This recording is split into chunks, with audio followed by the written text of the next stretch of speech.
Technology. ஏன் nano technology அப்படின்னா, because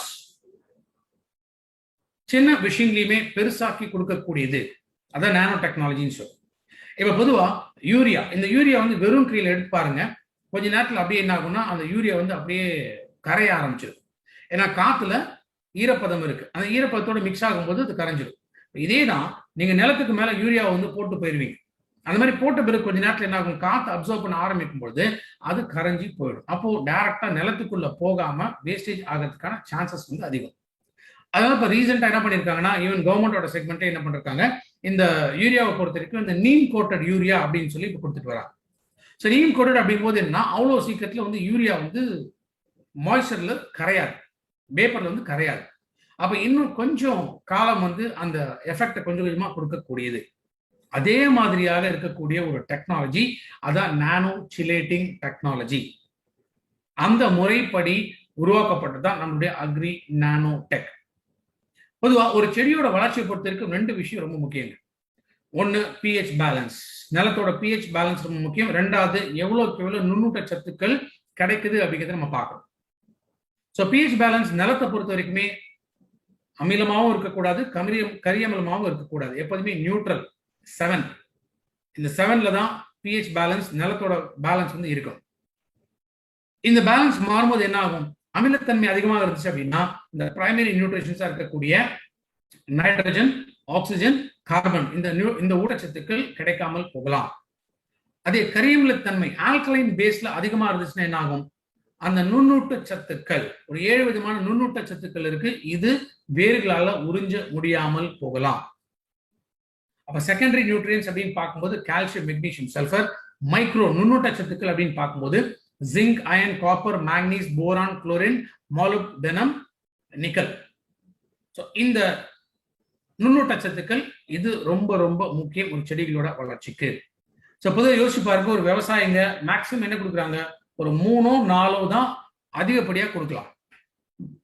but 16 விதமான ஊட்டச்சத்துக்கள், அதுதான் primary, secondary, essential and micro nutrition அப்படின்னு சொல்லி 4 விதத்துல தேவைப்படுகிறது. இந்த 16 விதமான ஊட்டச்சத்துக்கள் முழுமையாக கிடைச்சதுனாதான் அந்த உற்பத்திகளும் நல்லா ஹெல்த்தியா இருக்கும். பட் மேக்சிமம் இன்னைக்கு 4-5க்கு மேல இன்னைக்கு கொடுக்காதனாலதான் ஒரு உற்பத்தி பெரிய ஒரு குவாலிட்டி அப்படிங்கிறது இருக்கிறது இல்லை.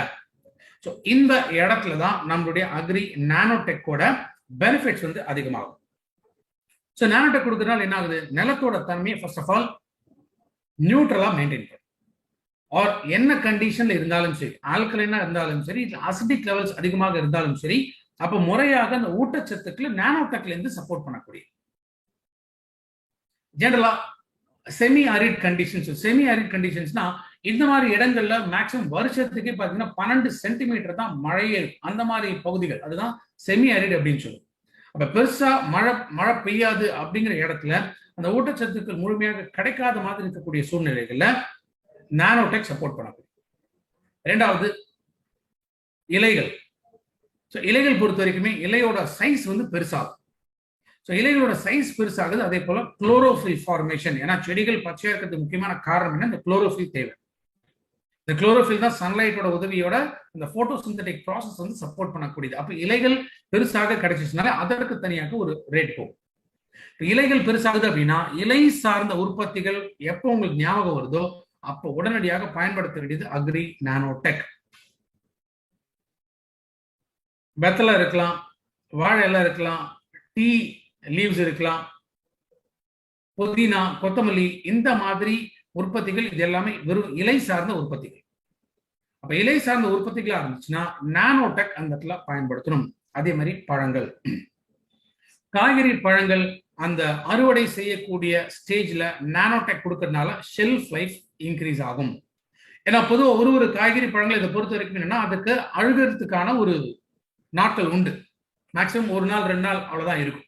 அதுவும் இல்லாம இப்ப டிரான்ஸ்போர்டேஷன் பார்க்கும்பொழுது, கிளைமேட் கண்டிஷன்ஸ் எல்லாம் பார்க்கும்பொழுது நேச்சுரலா அது 2 நாள் தாங்குமா, இந்த மாதிரி கிளைமேட் கண்டிஷன்ஸ் இந்த டிரான்ஸ்போர்டேஷன்ல என்ன ஆகுதுன்னா 2 நாட்கள்ல 1 நாள்லயே அன்னைக்கே அந்த பழத்தையோ காயோ விற்காம போயிட்டாங்கன்னா அடுத்த நாள் பெரிய லாஸ் வந்து அவங்களுக்கு ஏற்படும். பட் நானோடெக் கொடுக்கறதுனால ஜென்ரலா அந்த 2 நாட்கள் இருந்துச்சுன்னா இன்னொரு 2 நாட்கள் அழுக விடாமல் தடுக்கக்கூடியது agri nanotech. So agri nanotech பொறுத்த வரைக்கும் நிலத்திற்கு முதல்லயே நம்ம வந்து தயார் பண்ணணும், இல்லை நிலத்தின் வழியாக நம்ம கொடுக்கணும் அப்படின்னு வச்சுக்கிட்டோம்னா அப்போ 500 கிராம்ல இருந்து 1 கிலோ வரைக்கும் 1 ஏக்கருக்கு பயன்படுத்தும். ஏன்னா ஜென்ரலா அந்த ஃபைனல் ஸ்டேஜஸ் இப்போ வந்து சின்ன சின்ன நெல் மாதிரி இருந்துச்சுன்னா அப்புறம் நம்ம ஈஸியா கொடுக்க முடியும். நம்ம பெரிய மரங்களோ இல்ல பெரிய உற்பத்திகள் இருக்கக்கூடிய இடத்துல நம்ம நிலத்தின் வழியாக தான் இந்த இடத்துல கொடுத்தாலும் ஸ்ப்ரே அப்ளிகேஷன் அந்த மாதிரி நம்ம போக முடியாது. அந்த மாதிரி இருக்கும் பொழுது 1 கிலோ வரைக்கும் நானோடெக்க ஒரு 100 கிலோ ஃபார்ம் யார்ட் மெனியூர்னா மாட்டு சாணம், ஆட்டு எரு, இந்த மாதிரி இயற்கையாக பயன்படுத்தக்கூடிய உரங்கள் அது கூட மிக்ஸ் பண்ணி நிலத்துல அப்படியே விசிறி விடலாம். இதான் ஸ்பிரிங்கிள் மெத்தட் சொல்லுங்க, நிலத்துல விசிறி விடுறது. ரெண்டாவது அப்படி இல்லைன்னா 5 கிலோ ஹியூமிக்கோட கம்பைன் பண்ணி அப்ப நிலத்துல விசிறி விட்டுலாம். ஒண்ணு இயற்கை உரம், இல்லைன்னா 5 கிலோ ஹியூமிக். ஒரு ஏக்கர் கணக்கு தான். 1 kilo nanotech, 5 kilo agri humic, இந்த காம்பினேஷன்ஸ்ல கொடுக்கலாம். இப்போ இலைகளுக்கு இப்போ டீ இருக்கு, வெத்தலை இருக்கு, வாழை இருக்கு, இதுக்கெல்லாம் வந்து இலையோட சைஸ் வந்து பெருசாக்கணுமா? பெருசாக்கும் போது என்ன பண்ணணும், நம்ம ஸ்ப்ரே அப்ளிகேஷன் தான் கொடுத்தாங்க. அந்த மாதிரி இடத்துல நீங்க ஸ்ப்ரே அப்ளிகேஷன் கொடுக்கும்போது 1.5 கிராம் 1 லிட்டர் தண்ணி ஒரு 20 நாட்கள் இன்டர்வல்ல நானோடெக் கொடுத்துருவாங்க. பழங்களை பொறுத்த வரைக்கும் ஒரே ஒரு ஸ்ப்ரே, அந்த காயிலிருந்து அடுத்த பழமா மாறுது இல்லையா, அந்த ஸ்டேஜ்ல 1 லிட்டருக்கு 2 கிராம் அளவு ஸ்ப்ரே அப்ளிகேஷன்ல கொடுத்தா. எங்க ஸ்ப்ரே அப்ளிகேஷன் கொடுக்க முடியும் அந்த இடத்துல ஸ்ப்ரே அப்ளிகேஷன் கொடுக்கலாம். அப்படி இல்லைன்னா சாயில் நிலத்தின் வழியாகவும் கொடுக்கலாம். அப்ப நானோடெக் பொறுத்த வரைக்கும் நமக்கு ஞாபகம் வர வேண்டிய விஷயம் என்னன்னா, இலை சார்ந்த உற்பத்தி, ரெண்டாவது நுண்ணூட்ட சத்துக்கள். இப்ப நுண்ணூட்ட சத்துக்கள் கிடைக்கலன்னா மஞ்சளா மாறுது, செடியோட அந்த வளர்ச்சி கொடுக்காது, அந்த உற்பத்தி ஈல்டு வந்து பெரிய அளவுல கிடைக்காது.